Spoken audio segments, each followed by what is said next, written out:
करने वाले मुझ विप्रवर के सामने तुम अपना मनोरथ ठीक से कहो। हे देवी, तुम पूर्ण रूप से इस बात को यथाविधि कह दो। हे देवी, तुम संकोच मत करो, हमारी तुम्हारी मित्रता हो गई, अतः तुम्हें इस बात को गोपनीय नहीं रखना चाहिए। हे देवी, इसके पश्चात मैं पूछना चाहता हूं कि तुम कौन सा वरदान चाहती हो। हे देवी, मुझे सारे वरदान का फल तुम ही में दिखाई पड़ रहा है। ये तपस्या यदि तुमने दूसरे के लिए की है तो वह सारा का सारा तुम्हारा तप व्यर्थ हो गया और तुमने हाथ में रत्न को ले करके उसे खोकर पुनः कांच का बना दिया।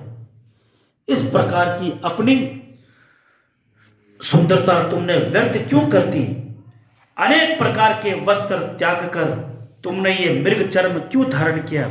इसलिए तुम इस तपस्या का सारा कारण सत्य सत्य बताओ, जिससे कि उसे सुनकर ब्राह्मणों में श्रेष्ठ मैं प्रसन्नता प्राप्त करूं। ब्रह्मा जी बोले, जब इस प्रकार उस ब्राह्मण ने पार्वती से पूछा, तब उन सुव्रता ने अपनी सखी को प्रेरित किया और उसके मुख से सारा वृत्तांत कहलवाया। तदनंतर उस पार्वती से प्रेरित होकर पार्वती को प्राणों के समान प्रिय तथा उत्तम व्रत को जानने वाली विजय नाम की सखी उस ब्रह्मचारी से कहने लगी, शृणु साधो प्रवक्ष्यामि पार्वती चरितम परम, हेतुं च तपस्स्वं यदि त्वं श्रोतुमिच्छसि। ये मेरी सखी पर्वतराज हिमालय की पुत्री है और पार्वती नाम से प्रसिद्ध है। इसकी माता मेनका है। अभी तक इसका विवाह किसी के साथ नहीं।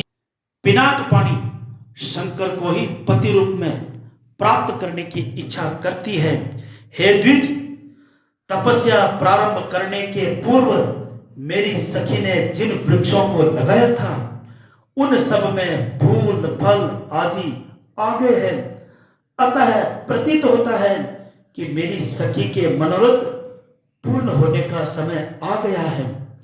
यह मेरी सखी नारद जी के उपदेश अनुसार अपने रूप को सार्थक करने के लिए, अपने पिता के कुल को अलंकृत करने के लिए और कामदेव पर अनुग्रह करने के लिए महेश्वर के उद्देश्य से कठिन तप कर रही है।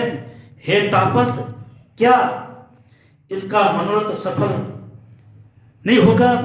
हे द्विज श्रेष्ठ, आपने मेरी सखी के जिस मनोरथ को पूछा था उसे मैंने प्रीति पूर्वक कह दिया। अब आप और क्या सुनना चाहते हैं? ब्रह्मा जी बोले, हे मुने, विजय की इस यथार्थ बात को सुनकर वे जटाधारी रुद्र हंसते हुए ये वचन कहने लगे। जटिल बोले, सखी के द्वारा जो ये कहा गया है वह तो प्रयास मालूम पड़ता है। यदि यह यथार्थ है, तुमसे वह सब तत्व कहता हूं जिससे उनके विषय में तुम्हें भली भांति जानकारी हो जाएगी। मैं गुरु प्रसाद से महादेव को अच्छी तरह से जानता हूं। जो बात सत्य है उसको कह रहा हूं, तुम सावधान होकर सुनो।